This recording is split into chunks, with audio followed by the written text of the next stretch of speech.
go into the Suns versus the Lakers series. Currently, the Suns are up 3-2 after taking a game 5 win over the Lakers. They won by over 30 points, were in control of the game the whole entire way. I mean, these guys have been dominating. Devin Booker last night, 33 minutes, 30 points, 13 for 23, 7 rebounds, 5 assists. He's been playing well the whole entire series. Game 1, he had 34. Game 2, 31. Then 19, 17, and then back to 30. Shooting efficiently pretty much the whole entire way. Chris Paul's been a good distributor. The past 2 games, he's turned it up a little bit. Last night, he only had 9 points, but only played 23 minutes. Again, he's kind of, after that little injury that he's got, they've been limiting him a little bit. But Game 4, 18 points, 3 rebounds, 9 assists, 3 steals. Really showed out there. And, I'm really surprised that the Lakers are losing to a Suns team like this. The Suns are very good. Don't get that twisted. The Suns are very good this year. But the Lakers with Montrezl Harrell, Marc Gasol, Dennis Schroeder, LeBron James, Anthony Davis before he got injured, Caruso, they have a good team, and you'd think that Drummond, Andre Drummond, can't forget him.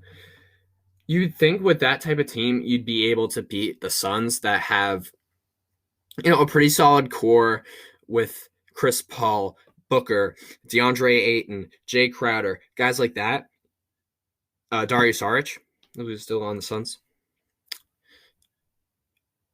You'd think that the Lakers would be able to dismantle that even without AD last night, but they get embarrassed. Embarrassed last night. 30 points. 30 points. I saw some stats a couple days ago that LeBron's having his lowest scoring series or performing series in his whole entire career, or at least in the last 10 years or something like that. Now, he's not performing bad. He's LeBron James.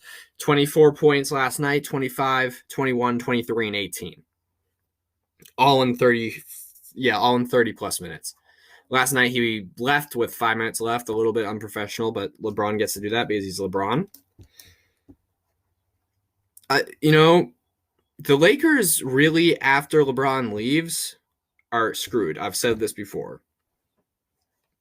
Now Anthony Davis is out, and they can't win a first-round series, it looks like. I think the Suns actually might win this, especially if Anthony Davis doesn't come back. I think you can book this for the Suns.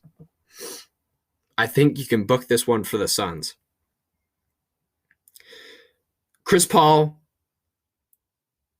if he keeps coming back to health, gets a little better, this team's going to be even better. And the Suns actually could be a serious contender this year for the West, for sure. For sure. We've seen what they can do now with the Lakers. I can't trust the Clippers. I can't trust the Mavs. The Jazz lost to the Grizzlies for 1 game. So I'm not sure if I can completely trust them. And when your team's beating the Lakers, which I think you could say the Lakers are a little bit, you could probably say they're a little improved based off of the roster moves they made this season and in the offseason. I mean, everybody was freaking out. The rich get richer, they get better, all that stuff, right?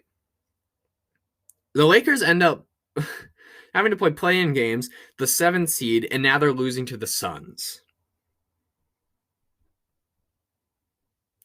Are the Lakers, is the Lakers championship window done? Is LeBron's championship window done? And I think it actually could be. His window could be gone. It could be closing. It could be over. LeBron's old. He certainly is. And the supporting cast of the Lakers just don't seem to have that grind, that drive anymore.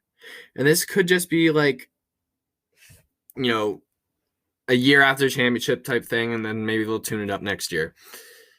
But, LeBron can only do so much. LeBron can only do so much, and I think the Lakers aren't going to win this series, and it could be a dark road for the Lakers after LeBron is gone and for these last few years of LeBron. I think the West is getting stronger, obviously. The Mavs are one move away from being a big contender. The Suns are now here. The Jazz are now here. The Grizzlies are getting a little bit more mature. Jaw's going to be there. If the Pelicans can somehow improve, they're also getting more mature with Brandon Ingram and Zion. Add a few more weapons in there, that can be a dangerous team. The Nuggets are a great core right now. They're still here. The Trailblazers are still here. And I just don't see any of those teams like backing down or reversing.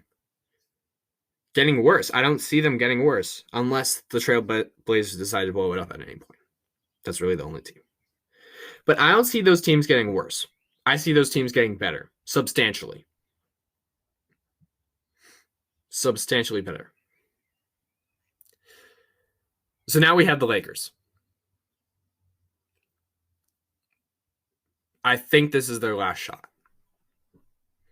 Because if they can't beat these teams at the stages they are at right now, they're not going to beat them next year at the stages they will be at.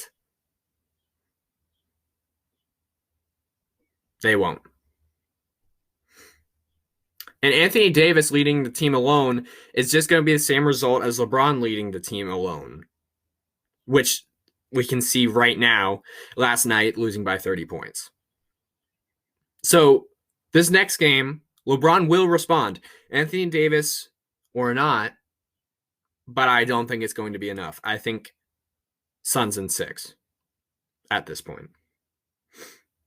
Suns in 6 or Suns in 7 at worst. The Suns will not lose this series. And clip this if I'm wrong and make me look horrible.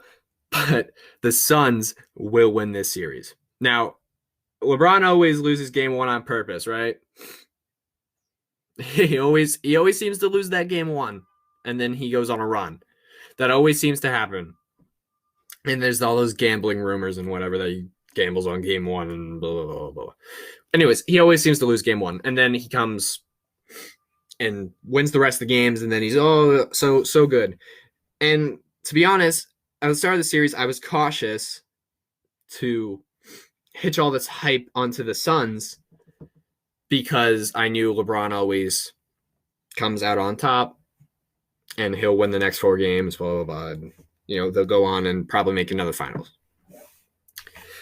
It's different this time.